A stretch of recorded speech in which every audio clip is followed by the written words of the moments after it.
there is on the internet this beautiful wiki called the Superpower Wiki. And basically it is just it just captures all the different superpowers and powers and all the things across all of cartoons, anime, comics, etc., etc., etc. And what I love about it is just because it includes like every minor character from every little thing with such ridiculous powers. So we just go on this wiki page, hit a random page button, and the first 3 powers we get, we take those, we build a superhero around those, give them a backstory, and then we throw them in the ring and argue about who would win a fight. So I'll go ahead and get us started with my character and his backstory. So imagine this. It's April 20th, 2010. You're clocking in for another 12-hour shift. But those 12-hour shifts be coming to an end soon because the higher-ups have got some fancy new tech to make this whole process just so much easier. But of course, things never go as planned. Because your job is being a miner on the Macondo Prospect, a BP-operated oil rig out in the middle of the Gulf of Mexico. And the new laser drill technology they're about to fire up is going to be firing up a bit more literally than expected. The last thing you remember after the alarms start ringing is a brilliant flash of light as you're engulfed in a huge explosion. You wake up washed up on the shores of Mexico with new powers, new purpose, and a new name. The Oil Rig. So, Okay. yes, my character's backstory is literally he's just on the BP oil rig and has gotten superpowers from it. I see. Anyway, the superpowers that he has gotten. Number 1, I'll start with my most loosely connected one here. Laser weaponry. The ability to wield or create weapons with laser-based powers. This kind of covers a wide range of laser stuff, all the way from like just straight up lightsabers to like the guardian enemies in the Zelda game Breath of the Wild, where they just like shoot lasers out, as a beam. For the oil rig, I've decided that I want to have one of his eyes be like a laser. So I'm thinking maybe it's a piece of the laser drill that like broke off in the explosion and like kind of embedded itself in there. And so I'll say his left eye is the laser eye. But what about the right eye? And that brings us to my second power. Again, and this is the reason I love this wiki. And my second power that I rolled is literally just called Oil Vision. And it is exactly what it sounds like. It is the power to project oil beams or blasts from one's eye. Oil beam. Oil beam. Literally just shoot a beam of oil out. I will say I can either emit beams of crude or processed oil. Ooh. It's lucrative. Who has this power in fiction?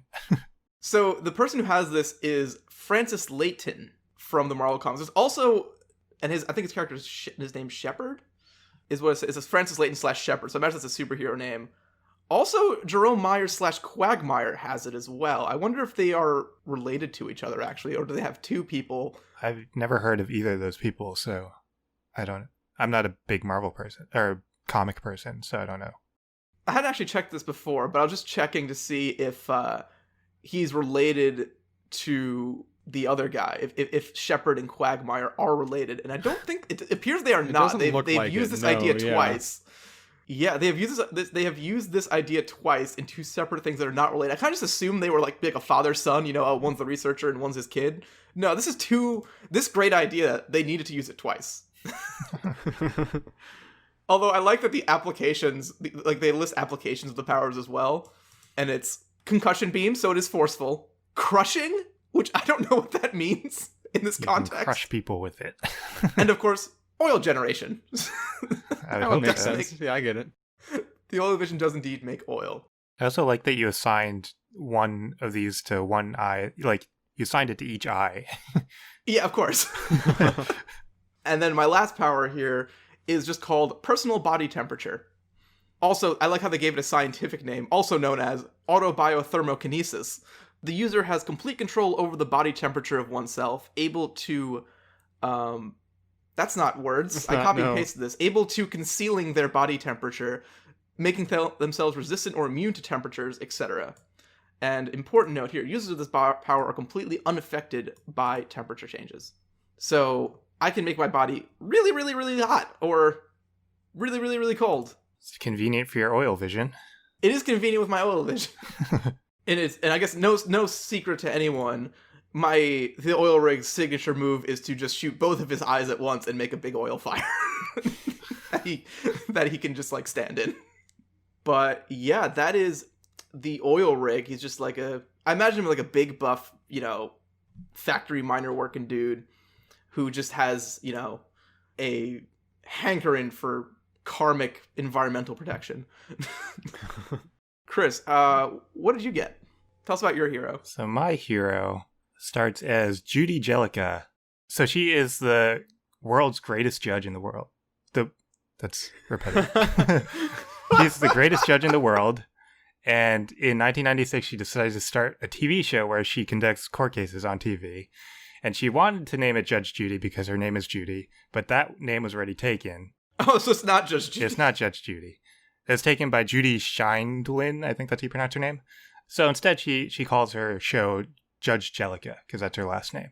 So she continues with her show. She does her courtroom thing.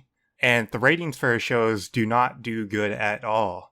And she's basically just always living in the shadow of Judge Judy, who is really successful. Her show becomes like super successful. She won like a Lifetime Achievement Award. And Judy Jellica gets super jealous of Judge Judy.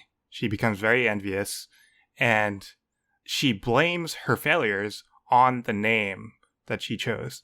So she thinks that if she had gotten the name Judge Judy, her show would have taken off like the real Judge Judy. So over the 25 seasons that the show runs, her envy just grows and grows and festers inside until finally one day she gets a knock at her door. She opens it, and it is the personification of Envy himself, one of the 7 deadly sins. And Envy says that he's going to kill her because it's a deadly sin. But Is that how the deadly sins work? Apparently. I don't know. Just, Sure. you gluttonous heathen, I'm going to kill you. That's how it works in my world. So, but being the greatest judge in the world, she is able to work out a contract with Envy, and she proposes that her job as a judge equips her to make other people envious of each other. So she can like reward people with things, and then the other people will get jealous of those people that are rewarded, and they'll become envious and be like, I can provide you with people that are envious. And Envy likes this. So they negotiate and they work out a contract, and Envy is like, I'll help you out a little. So if you make people envious, I will make you more powerful. You'll become stronger, you'll become faster, you'll become more durable. And I'll also enhance your judging ability. So you'll be able to do all the stuff that you can do in the courtroom outside of the courtroom, like reward people and break contracts and stuff and bonds. It's what's really funny is that this probably makes no sense to anyone listening. I know what your powers are, and I just know you're just like hammering in those keywords, but they don't make any sense. Yeah. So they come to an agreement, and she actually changes the name of her show from Judge Jellica to Judge Jelly because she makes people jealous. So we have Judge Jelly, and I'm gonna run through her powers now. So the first one's bond manipulation. I said she can break bonds. The actual description of it says that you can break the bond of like anything. So that includes like chemical bonds and stuff. But I said she can't do that. I just limited it to contractual bonds and like relationship bonds and stuff like that. So that's the first one. The second one is reward manipulation. So she can manipulate rewards in pretty much any way she wants. She can give people rewards or like change the nature of rewards. She can reward negative things if she wants. I don't know what that means. Yeah. It seems like it's a bit vague. Like I'm looking at the page now. Applications include wish granting. Right. Yeah, I don't know exactly what the limitations that are going to be, but that's the general idea. She can reward people. Yeah, but we'll figure it out in post. Yeah. As per the only known user, Jupiter in Aesop's Fables. That's hilarious. Sure. And then her third power is envy empowerment. So she becomes stronger, faster, and more durable when either she is envious or other people are envious. So she kind of thrives on envy. And what I found interesting on the page is that apparently Luigi has this. I didn't know that. Wait, what? Wait, what? That's what it says. Hold on. What? I don't know in what context he has it. Maybe it was just like some corner case thing, but I don't know. Is there it's got to be one of like the Paper Marios or something where they're really tongue-in-cheek about like being self-referential, and there's like, yeah, Luigi's real strong because he's jealous of Mario all the time. It must be. There's just, I wish that someone would cite their source on that one, just so I could know. That is one of the problems of this superpower wiki, but whatever. Yeah, both the power and the curse of it is that anyone can edit it. Yeah. Exactly. So that is my superhero, Judge Jelly. Judge Jelly. So Ben, who is your superhero? Okay. So, Nicholas Clark was an electrician, sort of struggling electrician in New York City. And one night, he has this really weird nightmare where he sees himself, like, really panicked, telling himself not to take some big job that's going to come in the next morning. And he wakes up and he's really confused. And he's just, like all out of sorts. And he figures he just like ate too much cheese the night before or something and goes back to sleep and whatever. He brushes it off. And the next morning, he's looking through some jobs that he, some offers he has for work. And he sees one come in. It's a last minute thing, has to happen, like within the hour, where the guy is offering to pay him like quintuple his normal rate. And he kind of vaguely thinks back to that dream, but he's like, oh no, I'm being paranoid or whatever. And he takes it because it has a lot of money, right? So he goes, and it's at this like sort of like industrial park out in the, like the suburbs. Pretty normal looking building. Weird number of like clocks inside it and stuff. But, gets weird about this guy there who, seems normal enough, just dude in a lab coat, whatever. Takes him into this room that has some sort of big industrial equipment in it with a bunch of, cables and everything going to it. And he tells them that, my machine won't turn on and I know there's something wrong with the wiring. If you could just get in there and take a look at it and get it running, I really, just really need this working. So looks around a little bit, sees what the problem is. Just some things are, miswired. Whoever set it up did a pretty bad job. He's like, yeah, I can fix this. And he gets to work. He's working. And as he's finishing up, a guy comes back and is like, hey, thanks for taking care of this. You need a drink or anything? And he's like, you know what? Yeah, I could go for some water. Guy brings some water. He finishes up. And then after he finishes up, as they're like negotiating the payment, he just gets really drowsy and falls asleep. And he wakes up.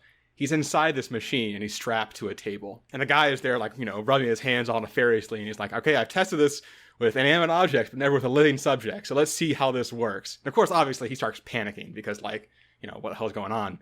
And he realizes that his a lot of his like tools are still like on his belt, including his nice like rubberized grip like knife that he uses if he has to like cut things. So he manages to grab that and cut the restraints and starts trying to get out. And he sees the machine starting to fire up, and he sees a bundle of wires above him hanging down. He's like, if I just like cut through this, I can stop it.